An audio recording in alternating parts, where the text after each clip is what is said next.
It's 10 p.m. Do you know where your children are? Right now on the 10 o'clock news. On this vote, the yeas are 222, the nays are 209. The bill is passed. 43 days of deadlock finally over. The House narrowly passes the funding bill to end the government shutdown. All right, that bill heading straight to the desk of President Trump. His signature will officially mark an end to the shutdown, which is expected to happen at any moment. Good evening. Thanks for being with us. I'm Steve Lacey. And I'm Natasha Verma. Welcome to the 10 o'clock news. This is the news millions of Americans have been waiting for. The bill allowing SNAP benefits to resume and federal workers to once again get a paycheck. All right, Sharon Crowley tracking the response from the federal agencies. First, though, Linda Schmidt's going to kick off our team coverage to break down the vote that happened just 90 minutes ago. Linda. Yeah, that's right. First of all, good evening to both of you. And there were hours of debate tonight, primarily about extending the Obamacare tax credits. But in the end, the House passed the Senate's bill to reopen the government, and it does not include the protections for about 22 million low and middle income Americans who have Obamacare. A local Democratic congressman who voted yes on the bill tonight is Nassau County Representative Tom Suozzi. Now, the final vote, 222 in favor and 209 against. And President Trump is expected to sign that bill any moment now in the Oval Office. Now, Democrats shut down the government October 1st because Republicans would not agree to extend the health insurance subsidies, which expire January 1st. At that time, health care premiums will skyrocket, again, for about 22 million Americans. Democratic House Minority Leader Hakeem Jeffries of New York proposed tonight extending the tax credits for 3 years, but that was rejected.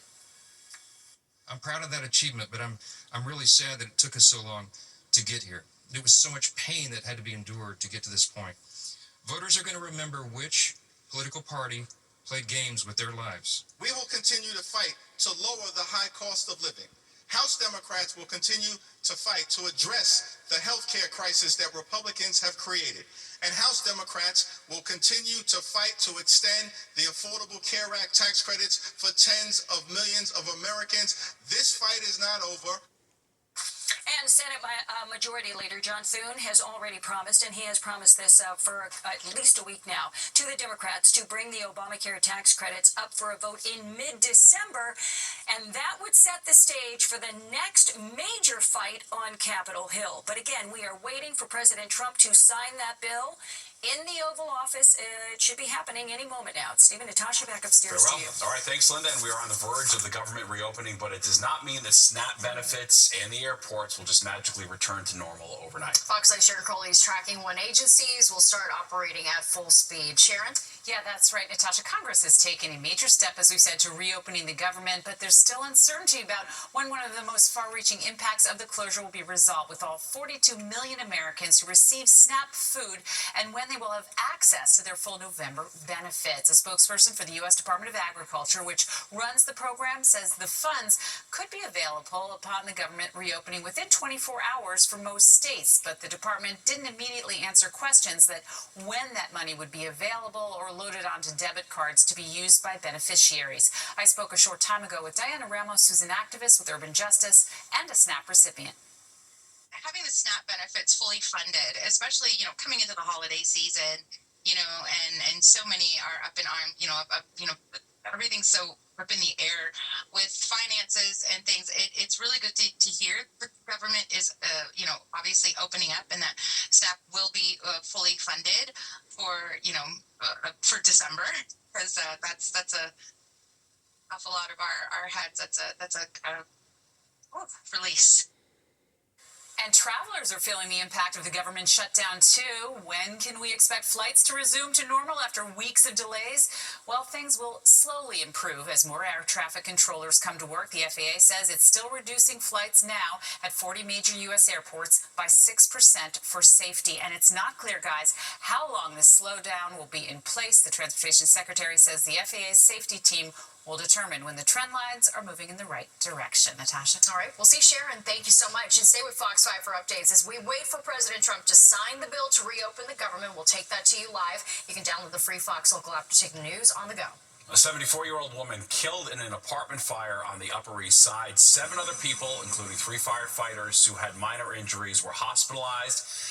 This is Citizen App video from the scene on East 81st Street between 1st and York Avenues. Firefighters were able to get it under control just after 1 o'clock this afternoon. Police say a student tried to bring a gun to a high school in Newark, New Jersey. It happened just after 9 a.m. today at the Great Oaks Charter School. Police say a 17-year-old boy set off a metal detector and a hand wand as he tried to enter the building and was found to have a loaded handgun in his book bag. The student was taken into custody. Well, police made an arrest in connection with a vandalism spree in Jamaica, Queens. Nearly a dozen parked NYPD vehicles, marked and unmarked, were damaged along North Conduit Ave sometime on November 10th. That damage included broken windows and damaged tires. The NYPD says 22-year-old Kristen Jenwright of Valley Stream has now been charged with reckless endangerment and multiple counts of criminal mischief. President Trump is trying to get Israeli Prime Minister Benjamin Netanyahu pardoned. He sent a letter to the president of Israel saying the case against Netanyahu was political, unjustified prosecution. Netanyahu is facing several charges, including fraud and accepting bribes in 3 separate cases. He's accused of exchanging favors with wealthy political supporters. The president of Israel has said that he would like to see a settlement reached between Netanyahu and the prosecutors. Cleveland Guardians pitcher Luis Ortiz in Brooklyn federal court today. He pled not guilty to charges connected to the MLB betting scandal. He, along with teammate Emmanuel Clase, are accused of taking bribes from sports bettors to ensure the outcome of prop bets. Ortiz remains free on $500,000 bond. Clase is due in court tomorrow. Well, turning to the forecast as we take a live look outside, the cold weather feels like it's settling in for the season. Yeah, a little warmer than yesterday, though. I guess that's the good news. Let's go to Liv at the weather map. Hey, Liv. Yeah, Steve, you're right. It was at least a little bit warmer than yesterday, but still felt cool out there. We did just hit about 50 degrees in New York City. Same thing down the shore in New Jersey. We saw 51 for Newark and Trenton. And if you're out east on Long Island, but a lot of us up north stayed in the upper 40s. Hartford and Bridgeport, both 47, 49. White Plains, 47. Poughkeepsie only got up to 45. And if you're in Monticello, you stayed in the 30s with a high of 39. We're not much further down from where we had that afternoon high either. We're 49 in New York right now, 46 down the shore, and that's because we will get a little bit warmer. 44 is the current temperature in Hartford, 45 for Poughkeepsie, exactly what the afternoon high was, and Monticello at 39. So as Steve said, it was at least warmer than yesterday, but it's still breezy out there, so it didn't feel too much warmer. Tomorrow we crank it up a few degrees to a high of 52, then we kind of steady out at 50 and 49 for your Saturday. Like I said, wind speeds have not been helping us feel warmer. So right now, consistent wind speeds between 5 to 15 miles per hour, which is an improvement from earlier this afternoon. But we are gusting about 25 to 30 miles per hour here in New York City. We've been going in and out of having wind gusts throughout the tri-state, just depending on where you are. But tomorrow and Friday will be another breezy day, so you can expect those wind gusts 20 to 25 miles per hour. Mainly cloudy for us. You can see some rain to the south and then some rain and some lake effect snow to the north. But we are going to be in the clear for the next few days until we get some showers Saturday night, and I'll tell you about that later in the show. Steve and Tasha. Very well. All right, thanks, Liv. Giants' new interim head coach, Mike Kafka, held his first official practice today. He also made his first major decision. Starting quarterback Jameis Winston is in for the injured Jackson Dart this Sunday against the Packers at MetLife. The move bypasses backup QB Russell Wilson, who struggled last week against the Bears in then head coach Brian Daboll's last game. Kafka believes Winston gives the Giants the best chance to break their 4-game losing streak. I got a good feel for those guys. I think Jameis did a heck of a job. He's a great leader.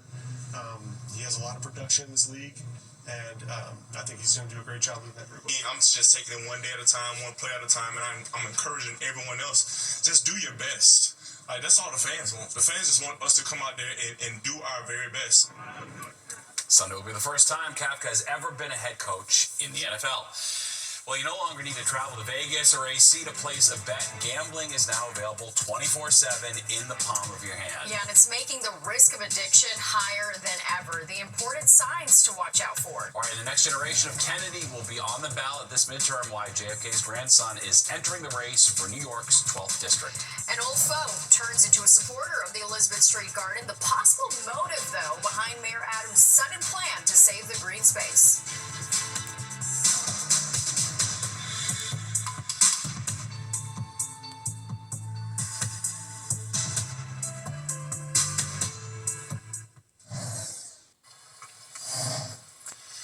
The community's been fighting for years to keep their little slice of green from being bulldozed. Mayor-elect Zoran Mamdani campaigned on a promise to build affordable housing, though, on that location. But that plan could soon hit a snag, thanks to a new move by the Adams administration. Fox 8's Teresa Brillo is live in the newsroom with more on that. Teresa? Yeah, Natasha and Steve, I'm told the move made by the Adams administration today was the most impactful way that they could ensure the Elizabeth Street Garden lives on. The Adams administration designated the Garden City Parkland, a move that all but ensures that the Elizabeth Street Garden is never developed. Removing the designation takes effort from the state legislature, so it likely won't ever happen. A quick history on the garden: it was set up in the early 90s by an antique arts dealer who was renting the empty lot, and through the decades, the city has tried to wrestle it away to build affordable housing. But up until today, it looked like that was probably going to happen, especially since Mayor-elect Zoran Mamdani said in one mayoral forum it should be developed. Well, after his election night victory, the Adams administration brokered a deal with City Council member Christopher Marte. In exchange for protecting the garden, they would agree to develop 3 additional affordable housing sites on Gold Bowery and Suffolk Streets. Now, in response, Open NY, which fights for affordable housing, said, quote, "With its disgraceful final act, the Adams administration is once again prioritizing elite comfort over affordable homes for vulnerable elderly people. Eric Adams' time in City Hall may be over, but this fight is not. In 2026, Open New York will be working with Mayor Mamdani, Governor Hochul, and the state legislature to undo this pathetic lame duck move." Now, as I mentioned at the top, this land has since been designated parkland, so it is virtually impossible to undo this. However, it does need to go through a city council vote, which I am told is more procedural than anything else, because there's already a deal in place with Councilmember Marte. But I suppose anything could really happen. We also want to mention that we did reach out to Mamdani's team for comment, but we haven't heard back. Back to you guys. Very well. All right, thanks, Teresa. Let's go to the White House now, live, where President Trump is signing the bill to reopen the government after the shutdown, the longest shutdown in government history. It sounds like he's talking. Let's take a listen in. It's just a continuation, not a big deal. It's a continuation, and we'll talk later. Yet the extremists in the other party insisted on creating the longest government shutdown in American history, and they did it purely for political reasons. I want to thank Speaker Mike Johnson, Senate Majority Leader John Thune, as well as House Majority Leader Steve Scalise, Majority Whip Tom Emmer, and numerous other. All right, you've been listening in to President Trump about to sign the bill to reopen the government shutdown, reopen the government, so we will keep you posted on that. All right, to other news now. Mayor-elect Mamdani attending a ribbon cutting for the National Urban League's new Empowerment Center in Harlem. Both he and Governor Hochul spoke at this event. Notably, though absent, was current Mayor Eric Adams. The $192 million project includes affordable housing and a civil rights museum. Goldman Sachs CEO David Solomon said it's an example of what the public and private sector can accomplish together. It was Solomon's first time meeting the mayor-elect. He reportedly skipped a sit-down with Mamdani after the primary. The grandson of former President John F. Kennedy has announced to run for Congress. 33-year-old Jack Schlossberg has his eye on winning Manhattan's 12th congressional district. He says it's where he was born and raised. Schlossberg, who is the son of Caroline Kennedy, is looking to fill the seat being vacated by retiring Democrat Jerry Nadler. Political observers say it's not an easy district to win, especially for a political newcomer. This is an important district. It's also an unusual district. It's a very compact, kind of heart of uptown Manhattan, Upper West Side, Upper East Side Manhattan. And to win those voters, you've got to make a real argument about substance, about experience, about what you're going to do when you get to Washington. And being a young guy with a famous name, I'm not sure that gets you over the hump. Schlossberg has gained a large following on social media, weighing in on national issues, including taking aim at his cousin, Health Secretary Robert F. Kennedy Jr., as well as President Trump. A somber morning in Queens as loved ones gathered to honor the victims of a deadly plane crash. It was 24 years ago, November 12, 2001, when American Airlines Flight 587 out of JFK crashed in the Bell Harbor section of the Rockaways. The flight, which was headed to the Dominican Republic, claimed 265 lives. And today, family members of the victims made their way to the memorial on Beach 116th Street in Rockaway Park to take part in an annual remembrance event. Well, the lure of winning fast money at an all-time high with the surge of gambling apps, but how many get caught up in the chase and wind up losing it all? In this week's episode of Street Soldiers, Lisa Evers takes a deep dive into gambling culture and why the risk of addiction is higher than ever. You no longer have to travel to an Atlantic City or Las Vegas casino to place in-person bets. You can gamble 24/7 anywhere you happen to be using online casinos and sports betting apps. All you need is cash or credit cards and the phone that's in your bag or pocket. Legal gambling is a multi-billion-dollar American industry that's on a fast growth track. All forms, including in-person casinos, online casinos, and sports betting apps, showed increases in 2024. The American Gaming Association says all three forms contributed to the fourth straight year of record-setting revenue, generating a combined gross revenue of $71.9 billion. Industry leaders say they contribute substantially to local economies and that they encourage responsible gambling. But gambling journalist Danny Funt, author of the upcoming book Everybody Loses, is not fully convinced. Billions of dollars have been spent on marketing, again, in just a few years to convert people who were sports fans into sports gamblers. There have always been people who bet on sports, but there's no question that the population of people who now wager has expanded dramatically. The growing popularity and social acceptance has also brought with it an increase in gambling disorders. A study by the National Council on Problem Gambling estimates that about 2.5 million Americans have severe problems, and another 5 to 8 million have significant issues. Warning signs include isolation, irritability, depression, and substance abuse, says psychiatrist Dr. Mina Mirholm. Mood-wise, when you're beginning to see shifts in your own behavior, when you're becoming more isolated, more secretive, and when it becomes more central to how you find joy and meaning. Casino gambling was first legalized in Nevada in 1931. The Supreme Court paved the way for legal sports betting in 2018 when it declared a federal ban on it unconstitutional. The exponential growth of online sports betting is especially popular with young people. Rob Minnick started placing sports bets when he was just 18 years old. Now in recovery for 3 years, Rob helps others fight gambling addiction with his podcast and YouTube video channel called ODAT, One Day at a Time, Gambling Awareness. He shares how his 6-year addiction started innocently enough. Growing up near Philadelphia, we loved our sports teams, and so it was kind of this no-brainer when I saw a commercial from a very well-known gambling conglomerate that said, hey, you can bet on daily fantasy sports, and you only have to be 18 in the state of New Jersey at the time. Find out more about how this college-bound teen from a good family fell into gambling addiction, plus how some marketing techniques can actually rewire your brain to bet. That's coming up on Street Soldiers this Friday afternoon at 4:30, right after the 4 p.m. news block. I'm Lisa Evers, Fox 5 News. Yeah, it's just gotten way too easy to gamble, no doubt. We'll move over to LeBron. The next generation of mini superstars are already in training. But is it fun for the young athletes or full court pressure? A new study breaks down the impact of youth sports on families.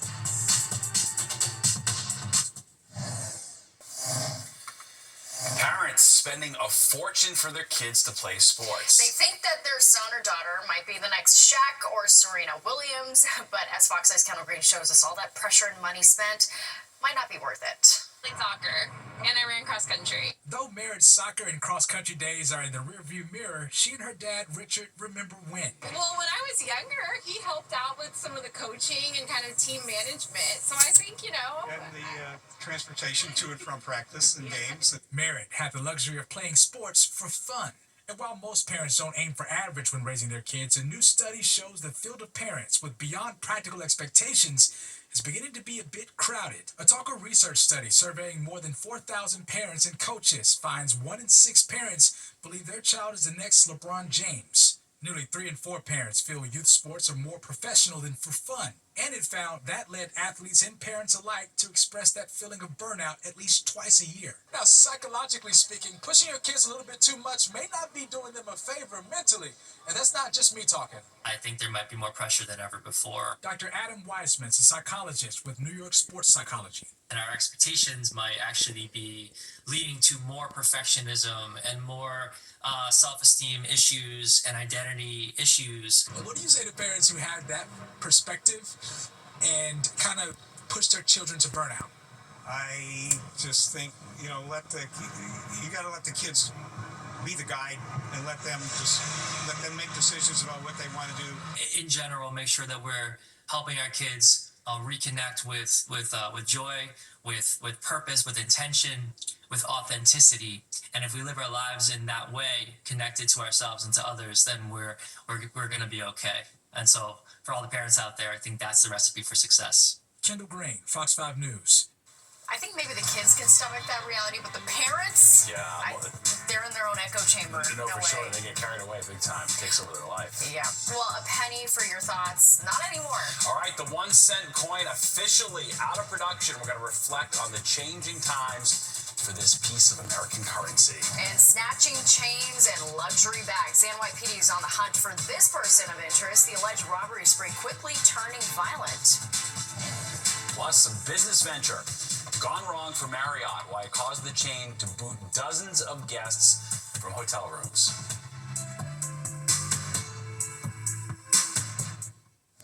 The 10 o'clock news.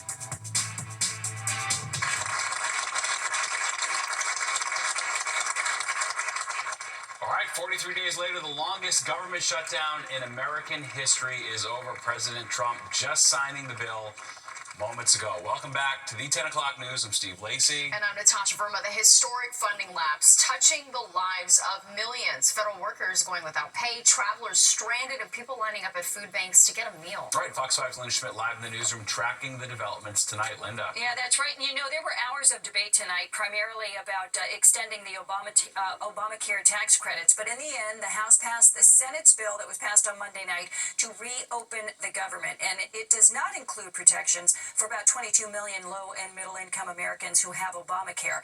A local Democratic congressman who voted yes on the bill is Nassau County Representative Tom Suozzi. Now, the final vote, 222 in favor and 209 against. And take a look at this. You just saw this. President Trump signing the bill a short time ago in the Oval Office. Over the past 7 weeks, the Democrats' shutdown has inflicted massive harm. They caused 20,000 flights to be canceled or delayed. They departed so many times, so late. People were hurt so badly. Nobody's ever seen anything like this one. This was a no-brainer. This was an easy extension. But they didn't want to do it the easy way. They had to do it the hard way. And they look very bad, the Democrats do. Okay, now on the one hand, people say the Democrats look bad. On the other hand, there are people who believe the Republicans look bad. And then there are people who think they both look bad. Democratic House Minority Leader Hakeem Jeffries of New York says the fight to protect the Obamacare tax credits is not over. And Senate Majority Leader John Thune has promised the Democrats to bring the Obamacare tax credits up for a vote in mid-December. And guys, what that does is it sets the stage for the next major fight on Capitol Hill. Back upstairs to you. Oh boy. All right, Linda. Thanks so much. A pet food drive is happening for people who were affected by the shutdown. The event is taking place at the AKC Museum of the Dog on the east side. Members of the community are being invited to donate unopened cans and bags of dog food, and dog owners are also encouraged to stop by and pick up any food that you need to feed your pets. People who want to be part of the effort can drop off donations at the front desk of the museum during business hours. The museum is also accepting online donations through Amazon. Travelers left scrambling for a place to stay after the short-term rental company Sonder filed for bankruptcy and immediately started shutting down operations. It happened just as Marriott International decided to end its licensing agreement with the company. They've been partnered since August of last year, but Marriott claims Sonder defaulted. Sonder has locations around the world, including here in New York, and guests had to find new accommodations with just hours' notice.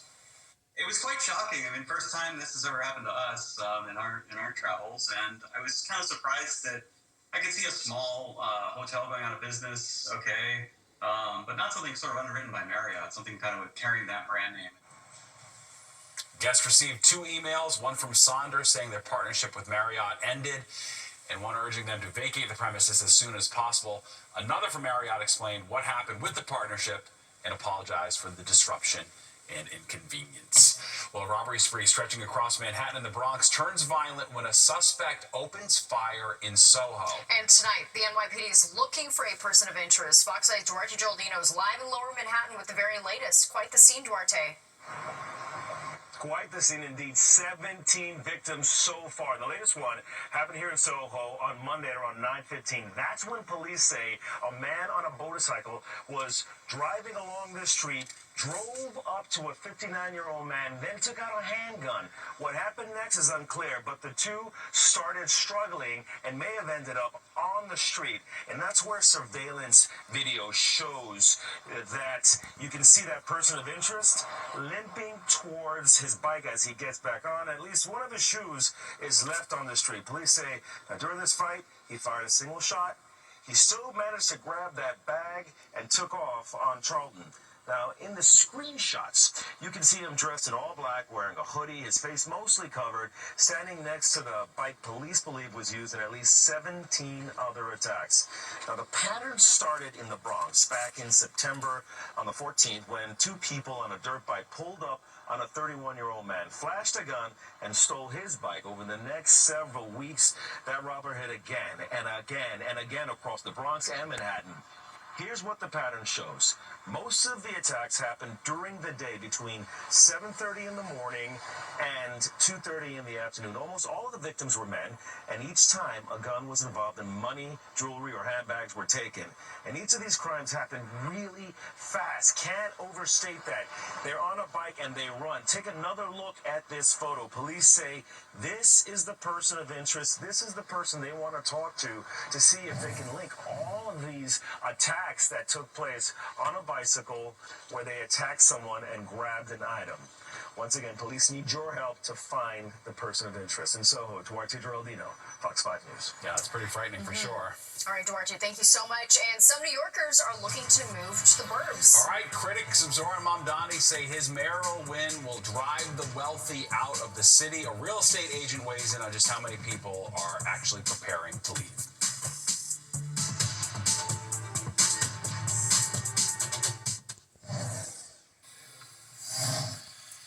In just 50 days, Mayor-elect Zoran Mamdani will be sworn into office. Now, during the election, some New Yorkers vowed to flee the city if he became mayor. So, will they stick to their word and follow through on leaving the 5 boroughs? Fox 5 Sharon Coley is taking a look at the real estate trends. Democratic Socialist Mayor-elect Zoran Mamdani's critics fear his policies are driving away the wealthiest New Yorkers. Real estate agents in affluent suburbs report an uptick in interest of city dwellers moving to the burbs. In Fairfield County, Connecticut, reports of bidding wars, jam-packed open houses, all cash sales are upending the market for anyone trying to buy a home there. I've had a few inquiries from New Yorkers, and the reason why I think it could be a Mamdani effect is because they have asked me to show them listings in the very high end, ranging from Southport all the way up through Greenwich. So specifically when somebody hasn't really defined a town or an area, that's giving me a little bit of a heads up that they're looking for a place to go other than where they live in New York. New York City did see a spike in vacancies during the pandemic. William Ravis real estate broker Libby McKinney Trichler, who works in Southport, says what's happening now is very different.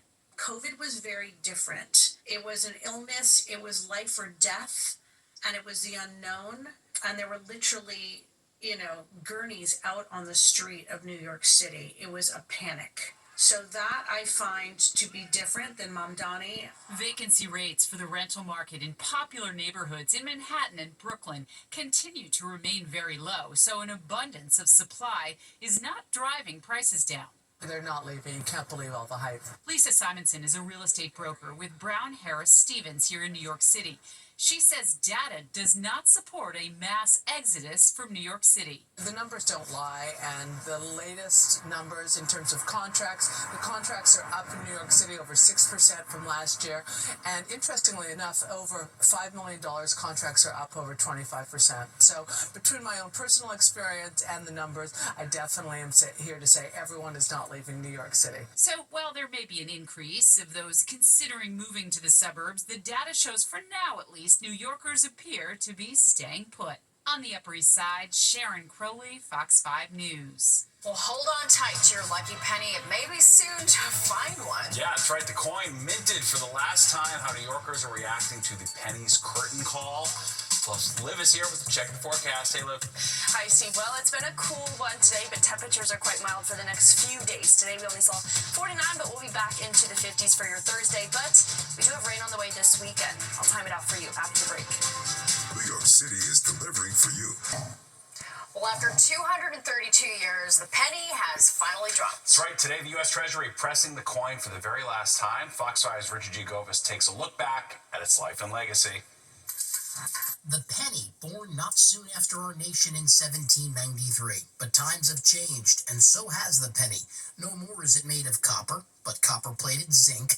Now it costs nearly 4 cents to make this 1 cent coin. And the chances of you having some rattling around in your pocket or purse? Questionable. Do you carry any pennies? No. No. No, never.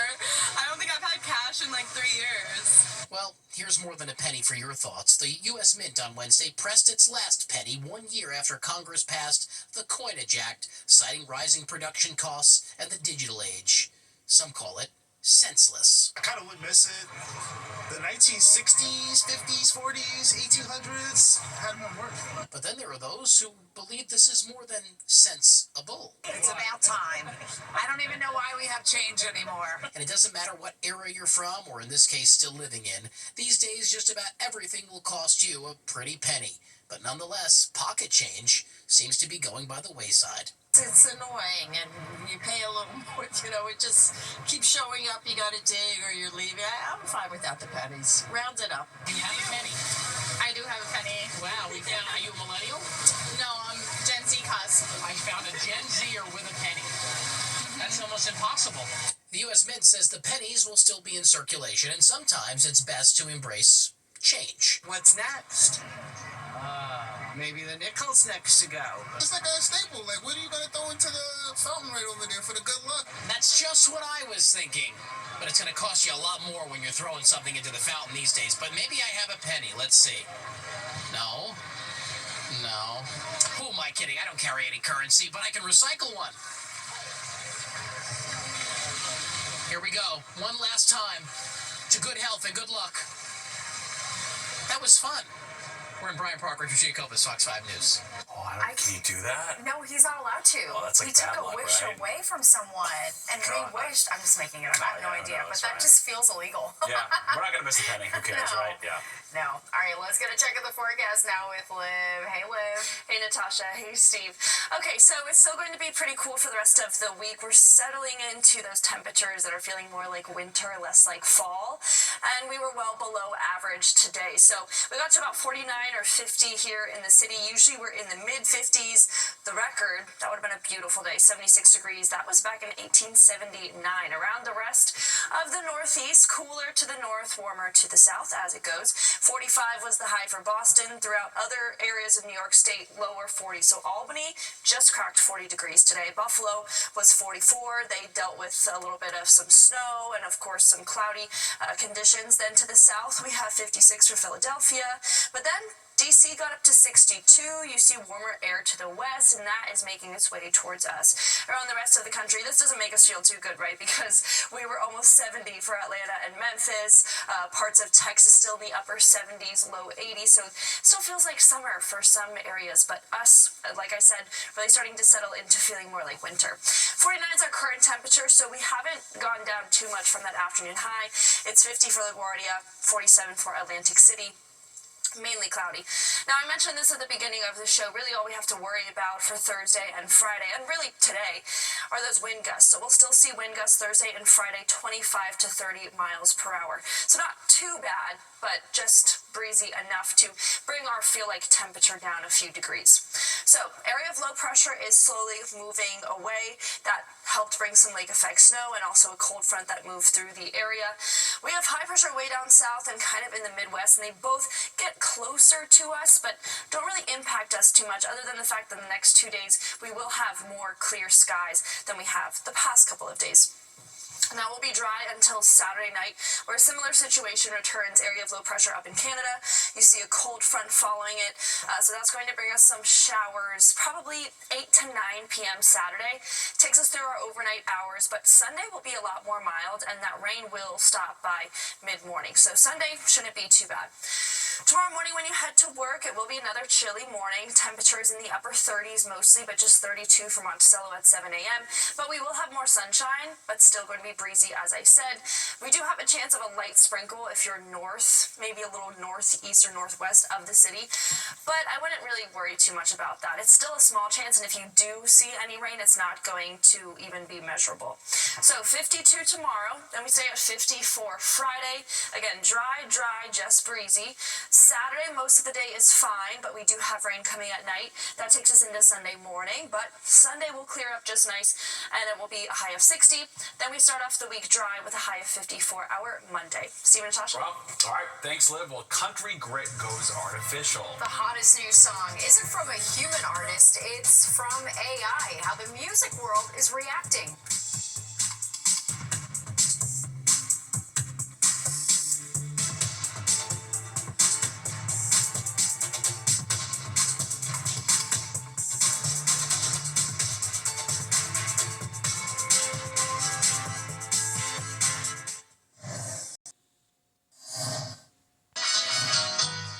Miranda?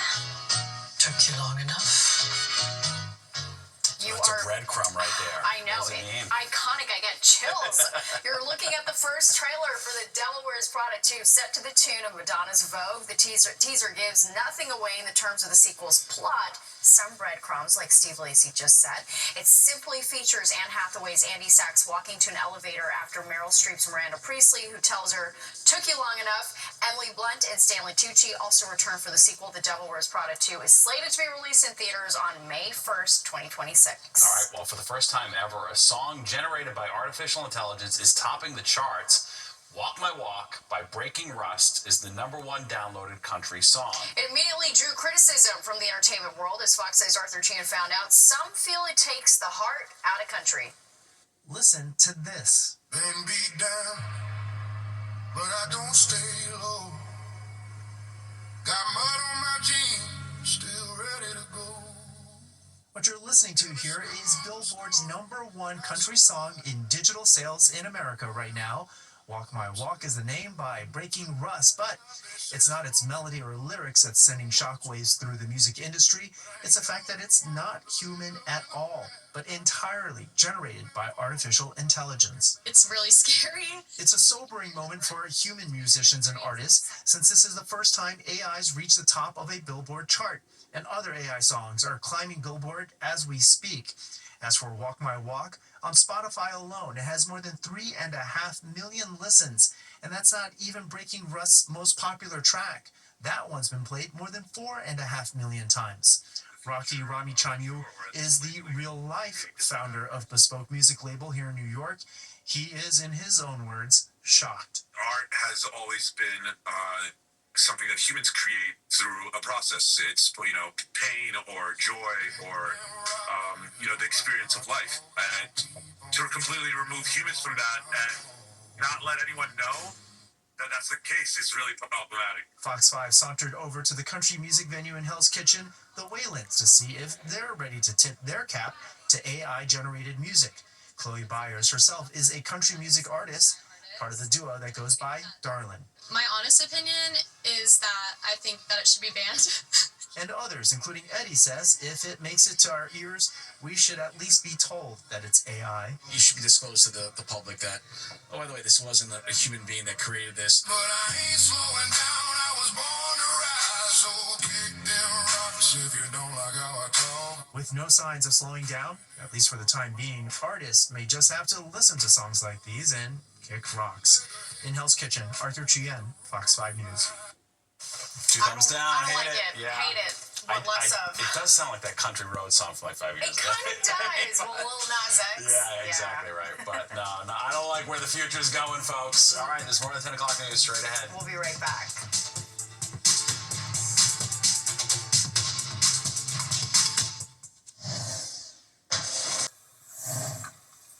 A new exhibit opening opening next week at the American Museum of Natural History. It's called Impact: The End of the Age of Dinosaurs, and it explores how an asteroid impact 66 million years ago forever changed life on Earth, wiping out most species, including non-bird dinosaurs. That exhibit also has an immersive panoramic video experience of the moment the asteroid struck. It opens November 17th. So cool. All right, get a final check on the weather tonight. How's it looking, Liv?